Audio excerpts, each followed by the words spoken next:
क्या आपने आजकल नोटिस किया है कि अभी के टाइम पे मेजॉरिटी ऑफ द पीपल जो इंटरनेट पे हैं वो एक तरह के ज़ॉम्बीज़ है। ज़ॉम्बी इसीलिए क्योंकि आजकल लोग अपना दिमाग का यूज करना ही भूल गए हैं। आजकल उनका ओपिनियन उनका खुद का नहीं होता, वो ओपिनियन किसी न किसी इन्फ्लुएंसर की देन होती है। आजकल लोग किसी इन्फ्लुएंसर की बातों पे ऐसे ट्रस्ट करते हैं जैसे कि वो इंसान नहीं कोई भगवान हो। ना ही कभी कोई ओपिनियन खुद का बनाने की कोशिश करते हैं क्रिटिकल थिंकिंग यूज करके। बस कोई इन्फ्लुएंसर कुछ बोल दिया और अगर उनकी फेवर की कोई बात है तो सही है वरना गलत है। मैं एक एग्जांपल से समझाता हूँ आपको।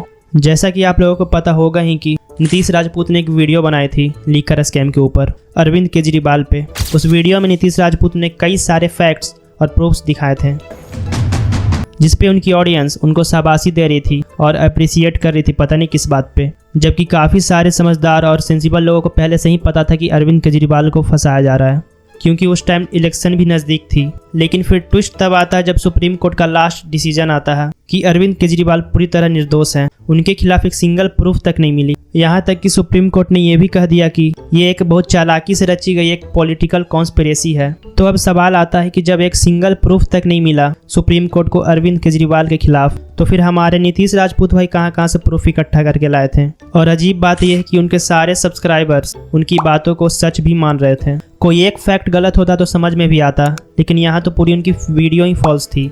इसका मतलब है कि उनके सब्सक्राइबर्स ने एक भी पॉइंट को क्रॉस वेरीफाई नहीं किया, बस वीडियो देखी और मान ली, जैसे कि उनसे कभी गलती हो ही नहीं सकता, वो गॉड हैं। और ऐसा सिर्फ नीतीश राजपूत के ही सब्सक्राइबर्स नहीं करते हैं, बल्कि लगभग सारे क्रिएटर्स के फॉलोअर्स ऐसे ही होते हैं। तो सबसे पहले हम समझ लेते हैं कि ये ऐसा करते क्यों हैं। तो इसके मेनली दो रीजन्स होते हैं। पहला है कन्फर्मेशन बायस। ये एक ऐसी मेंटल टेंडेंसी होती है जिसमें लोग सिर्फ वही इन्फॉर्मेशन को सच मानते हैं जो उनके पहले से बने हुए बिलीव्स को सपोर्ट करती है, और जो इन्फॉर्मेशन उनके बिलीव्स के अगेंस्ट होती है वो उन्हें इग्नोर कर देते हैं।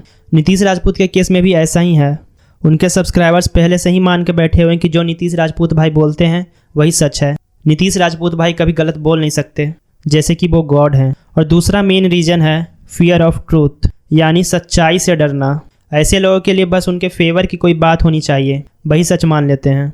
इनमें कहीं ना कहीं डर होता है कि अगर मैंने क्रॉस वेरीफाई किया और मेरी फेवर वाली बात गलत हो गई तो इन्हीं कारणों से मोस्ट ऑफ द पीपल कभी अपना रियल ओपिनियन बना ही नहीं पाते। हमेशा याद रखो, जो आदमी कभी क्रिटिसिज्म को एक्सेप्ट नहीं करता वो कभी अपने आप को बेहतर नहीं बना पाता।